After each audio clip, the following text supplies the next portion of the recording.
আলহামদুলিল্লাহি রাব্বিল আলামিন আসসালাতু ওয়াসসালামু আলা সাইয়্যিদিল মুরসালিন ওয়া আলা আলিহি ওয়া আসহাবিহি আজমাইন।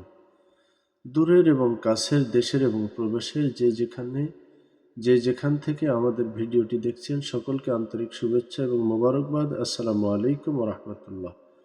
প্রিয় বন্ধুরা, আমরা গতকালই দেখেছি এমসি কলেজে মিজানুর রহমান আজহারীর যে মাহফিল হয়ে গেল, সেখানে বিরাট একটা গন্ডগোল সৃষ্টি হয়েছে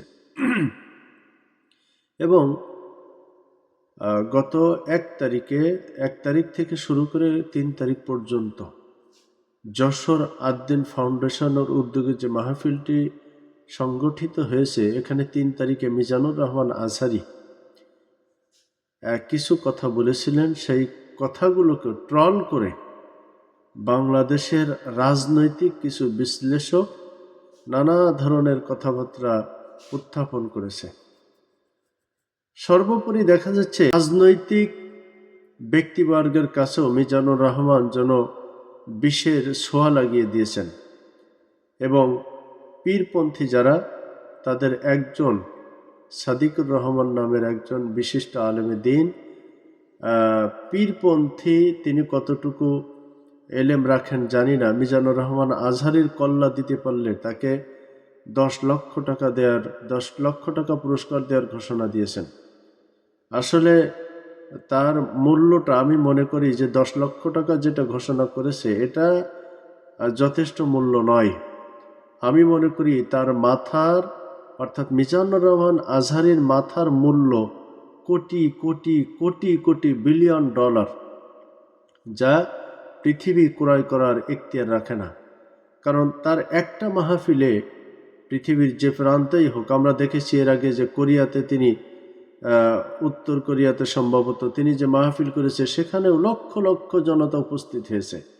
বাংলাদেশের যে বিভাগেই যাচ্ছে, আপনার বাংলাদেশের একটা জেলা যেটা যশোর জেলা, এই যশোর জেলায় লোক আসছে আপনার নড়াইল, মাগুরা, কুষ্টিয়া, ঝিনাইদহ, এরপরে চুয়াডাঙ্গা, সাতক্ষীরা, সমস্ত এলাকা থেকে, খুলনা, সমস্ত এলাকা থেকে লক্ষ লক্ষ জনতা উপস্থিত হয়েছে। বিভিন্ন মিডিয়ার মাধ্যমে আমরা দেখেছি যে তারা তাদের অভিব্যক্তি ব্যক্ত করেছেন যে প্রায় 25 লক্ষর মতো মানুষ সেখানে উপস্থিত ছিল। সম্মানিত ভাইরা, একজন আলেম তিনি নীতি কথা বলেন, একজন আলেম তিনি কোরআনের কথা বলেন। সুতরাং তাকে যারা হিংসা করে, মিজানুর রহমান আজহারী কথাও বলেছিলেন যে হেরে যাবে ওদের হিংসা, জিতে যাবে আমাদের ভালোবাসা।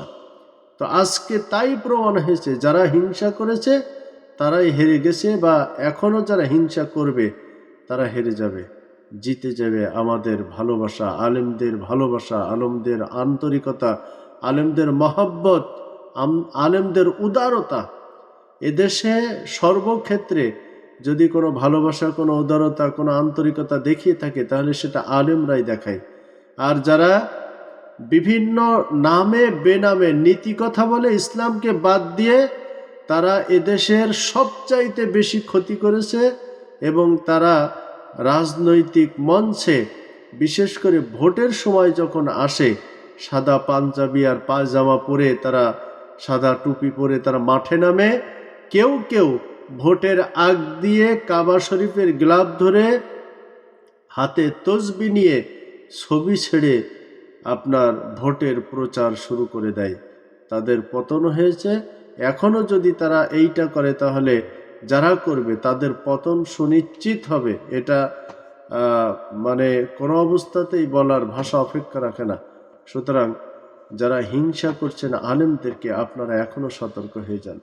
যারা হিংসা করছেন কোরআনকে, যারা হিংসা করছেন ইসলামকে, তারা এখনো তারা শুধরে নেন নিজেদেরকে। কারণ বর্তমান বাংলাদেশ, বর্তমান বিশ্ব ইসলামের বাংলাদেশ, ইসলামের বিশ্ব। সমস্ত তন্ত্র মন্ত্র মানুষ ত্যাগ করে আজকে ইসলামের দিকে হ্যামেলিনের বাঁশিওয়ালার মতো যেভাবে বাঁশি বাজিয়ে দিয়েছে, ইঁদুরগুলো সাগরে গিয়ে ঝাঁপ দিয়ে মরেছে। আজকে মিজানুর রহমান আজহারী যখনই কোরআনের দাওয়াত নিয়ে মানুষের কাছে ছুটে গেছে, লক্ষ লক্ষ মানুষেরা সেখানে মিজানুর রহমান আজহারির দাওয়াতে ছুটে এসেছে, আলহামদুলিল্লাহ। সুতরাং আপনারা সমস্ত ষড়যন্ত্র বন্ধ করুন, সমস্ত ষড়যন্ত্র ব্যর্থ হবে, মাঠে ময়দানে মারা যাবে এবং আপনারা জনগণের কাছে ঘৃণিত এটা প্রমাণিত হবে, আর আপনাদের মুখোশগুলো উন্মোচন হবে বলে আমি আশাবাদী। আসসালামু আলাইকুম ওয়া রাহমাতুল্লাহ।